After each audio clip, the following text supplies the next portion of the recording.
During the early days of his presidency, President Kennedy had to deal with a number of crises related to the civil rights movement. After the success of the sit ins, a civil rights organization which was targeting primarily young people, known as the Student Nonviolence Coordinating Committee, was formed. And you can tell from their name that they are definitely influenced by Dr. Martin Luther King. Remember, Martin Luther King supports nonviolent civil disobedience, nonviolent protest. He does not believe in rioting. Uh, for example, the sit-ins would be a good example of civil disobedience. All they're doing is walking into a store where they're not welcome, sitting at the counter and waiting to be served, and refusing to leave.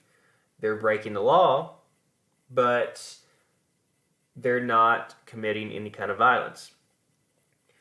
So the SNCC, the Student Nonviolence Coordinating Committee, decide that their next target is going to be segregated busing, specifically interstate busing, buses that cross state lines. Technically, under law, segregation was supposed to be illegal on interstate buses, but the South continued to do it anyway.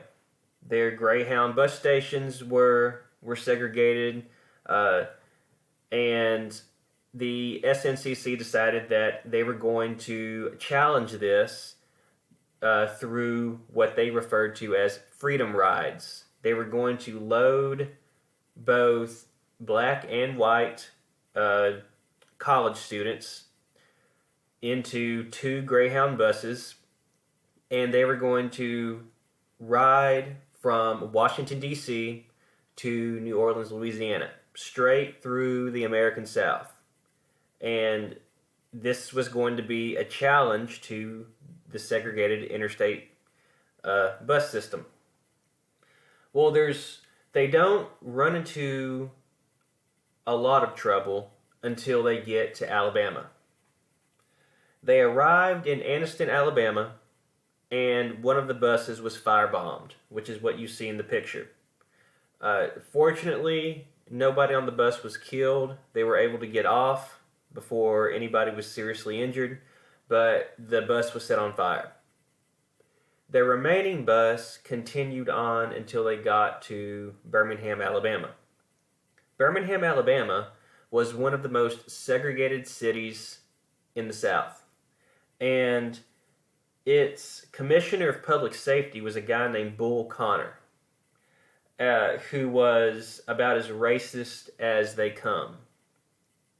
Bull Connor contacted the local Ku Klux Klan and told them that this busload of white and African American civil rights workers was about to arrive at the bus station, and if they wanted to go down to the bus station and beat them up as they got off, he would not stop them. So when the Freedom Riders get off the bus, they are beaten to a pulp with chains and pipes.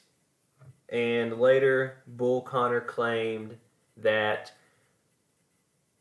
because it was Mother's Day, this all happened on Mother's Day, because it was Mother's Day, he had given most of his men the day off, and so there weren't any police around to stop the mob. But actually, he had called the Ku Klux Klan and told them to go to the bus station and beat up the Freedom Riders. By this point in time, President Kennedy was getting worried that somebody was going to get killed. So he contacted a Mississippi senator and told him if he would use his influence to keep the people of Mississippi from attacking the Freedom Riders, he would allow the Mississippi police to arrest them. Even though they technically were not breaking the law, Kennedy was willing to allow the Freedom Riders to be arrested to keep them from being injured or potentially killed. So the bus continues on. It arrives in Jackson, Mississippi, and it's greeted by the Jackson police, who place them in handcuffs and take them to jail. Now, they did feel somewhat betrayed by President Kennedy.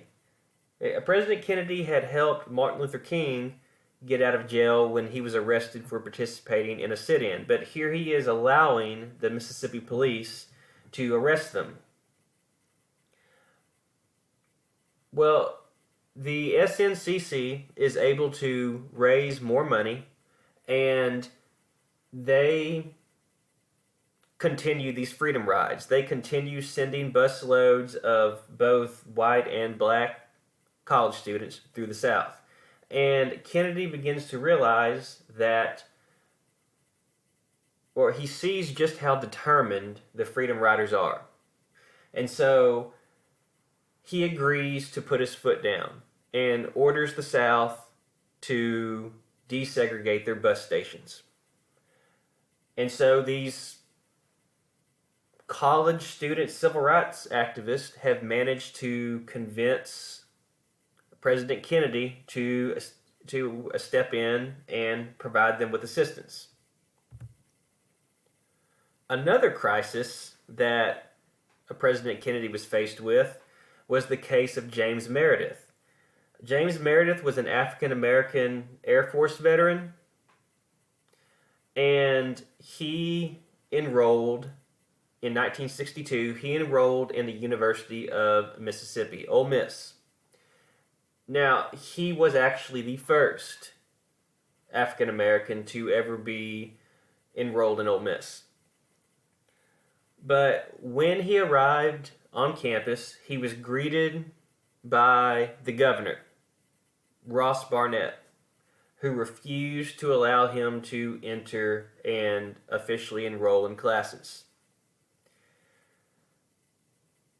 The situation grew so tense that President Kennedy actually had to send soldiers to the campus to prevent, one, just to allow Meredith to be enrolled, and two, to protect him as he went from class to class. There was a mob or a riot that broke out, and 2 people were killed. But Kennedy managed to use his authority to get Meredith into the University of Mississippi, and he had a very rough time there. He would be kept up all night by white students who would bounce a basketball in the room right above his. They would actually take shifts, like, hey, I'll bounce the basketball from 10 to midnight, and then you take the shift from midnight to 2. And so he has a very tough time, but he does eventually graduate from the University of Mississippi.